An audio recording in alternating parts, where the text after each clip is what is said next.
This is Coffee with God, and I am Father Jose. Let us begin this day with the Word of God and a short reflection. A reading from the Holy Gospel according to Luke, chapter 10, verses 38 to 42. The passage is taken from the Message version of the Bible. As they continued their travel, Jesus entered a village.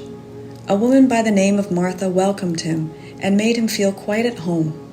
She had a sister Mary who sat before the Master, hanging on every word he said. But Martha was pulled away by all she had to do in the kitchen. Later, she stepped in, interrupting them. "Master, don't you care that my sister has abandoned the kitchen to me? Tell her to lend me a hand."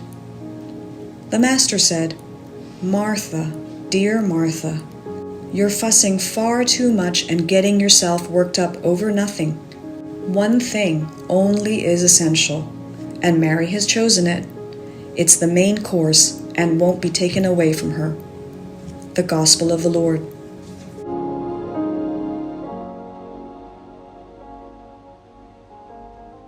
Reflections on the Holy Gospel according to St. Luke, chapter 10, verses 38 to 42.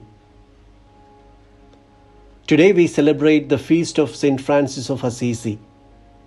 In 1979, Pope St. John Paul II declared St. Francis as the patron saint of ecology. Today is also the concluding day of the annual observation of the month-long season of creation.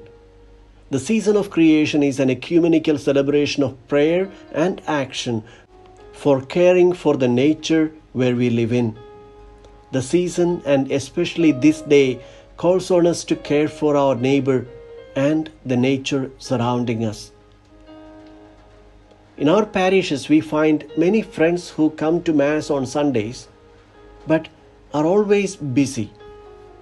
They have no time for their family, no time to play with their children.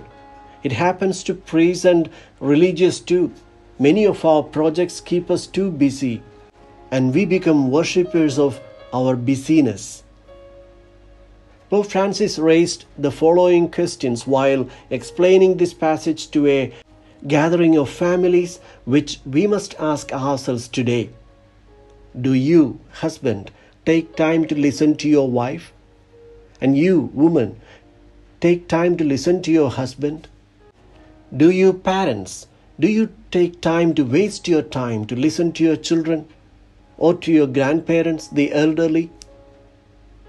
But we might argue, grandparents always say the same things. They are boring. But they need to be listened to. Listen.